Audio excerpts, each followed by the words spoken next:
तो एमपी में पटवारी भर्ती परीक्षा में गड़बड़ी के मामले में अब सियासी पारा हाई हो गया है और बीजेपी और कांग्रेस में आरोप और प्रत्यारोप का दौर जारी है। पूर्व केंद्रीय मंत्री अरुण यादव ने आरोप लगाया है कि सुनियोजित तरीके से ऑनलाइन परीक्षा में गड़बड़ी का प्रयास किया गया है। पूर्व मंत्री अरुण यादव के आरोपों पर बीजेपी ने पलटवार करते हुए कहा कि जांच में दूध का दूध और पानी का पानी हो जाएगा। उधर सरकार ने गड़बड़ी के बाद पटवारी भर्ती परीक्षा में नियुक्तियों पर रोक लगा दी है। साथ ही विधायक के कॉलेज के परीक्षा केंद्रों के परिणाम की नए सिरे से जांच के आदेश दिए हैं। उत्तर प्रदेश में पटवारी परीक्षा में एक महाघोटाला हुआ। इस बात को माननीय मुख्यमंत्री जी ने स्वीकार किया है और उस नियुक्ति पर उन्होंने रोक लगाई है।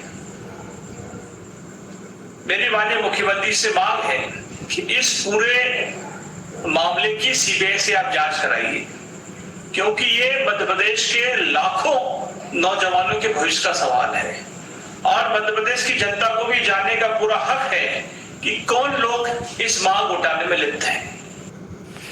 पटवारी की परीक्षा को लेकर जो शंकाएं की जा रही थी, उस पर विराम लगाते मुख्यमंत्री जी ने उसके जांच के आदेश दिए। एक स्वागत योग्य निर्णय उन्होंने लिया है और जो चयन जिनका हुआ था उसको भी अभी स्थगित किया है। जैसे ही जांच के परिणाम आएंगे, जिस महाविद्यालय पर शंका की जा रही थी उसके भी जांच के आदेश दिए हैं। इस तरह से संपूर्ण जांच होकर जो दूध का दूध पानी का पानी हो जाएगा और शंकाएं जो व्यक्त की जा रही थी उसका भी निराकरण। और ज्यादा जानकारी लेंगे। प्रिया पांडे इस वक्त राजधानी भोपाल से हमारे साथ सीधे जुड़ गई हैं। प्रिया, मध्य प्रदेश में पटवारी परीक्षा में धांधली का मामला सामने आया, लेकिन इससे पहले नर्सिंग की परीक्षा हुई थी, उसमें भी गड़बड़ियों का मामला सामने आया था। बोर्ड के भी कुछ सब्जेक्ट्स ऐसे थे जिसके पेपर लीक का मामला सामने आया था और अब ये धांधली, कुल मिलाकर छात्रों के भविष्य के साथ सीधा सीधा खिलवाड़। अभी सियासत क्या हो रही है, क्या मानना है बीजेपी का? देखिए, बिल्कुल मध्य प्रदेश में प्रेरणा अगर कोई परीक्षा हो तो ये जाहिर है कि उसमें गड़बड़ियों की शिकायतें परीक्षा के बाद से ही आने लगती हैं। जैसा कि आपने बताया, बोर्ड की परीक्षाएं थी, उसमें भी इसी तरह के प्रकरण निकलकर सामने आए। उसके बाद नर्सिंग की परीक्षाएं थी, उसमें भी इसी तरह के मामले निकलकर सामने आए और अब पटवारी परीक्षा के लिए भी इसी तरह के मामले जो है वो निकलकर सामने आ रहे हैं। बहरहाल सरकार ने इन नियुक्तियों पर रोक जरूर लगा दी है, लेकिन एक बड़ा सवाल है, जो मध्य प्रदेश के युवा हैं, जो छात्र हैं, जो अभ्यर्थी हैं, जो लंबे समय तक अलग अलग परीक्षाओं की तैयारियां करते हैं, उनके भविष्य के साथ ये किस तरह से खिलवाड़ हो रहा है। ऐसा नहीं है कि ये पहला मामला है और सरकार को कोई अंदेशा नहीं है कि इस तरह से कोई गड़बड़ी हो सकती है।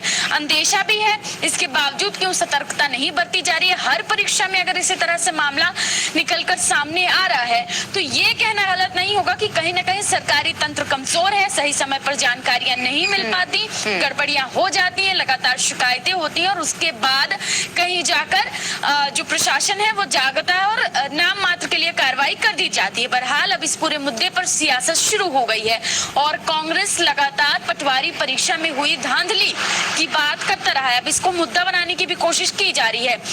पूर्व पीसीसी चीफ रहे अरुण यादव, उन्होंने सबसे पहले इस मुद्दे को उठाया था। उन्होंने ये भी कहा है कि सीबीआई जांच करवाई जाए ताकि दूध का दूध और पानी का पानी हो सके और यही मांग पूर्व मुख्यमंत्री दिग्विजय सिंह भी करते नजर आ रहे हैं। उन्होंने अपनी पूरी जो मांग है उसकी विस्तृत सूची लिखी है कि एक ही दिन में एक ही जिले पर परीक्षा जो है वो ऑफलाइन पैटर्न पर करवाई जाए, छात्रों का जो भविष्य है उसके साथ खिलवाड़ ना हो, इसका भी ध्यान रखा जाए और ये सीबीआई जांच करवाया जाए ताकि जो दोषी हैं उन पर उचित कार्रवाई हो सके। लेकिन सरकार क्या कुछ आगे कदम उठाती है और क्या अब इसके बाद जो परीक्षाएं मध्य प्रदेश में होंगी उसमें इस तरह के मामले नहीं आएंगे क्या? ये सबसे बड़ा सवाल है इस वक्त। बिल्कुल, और इस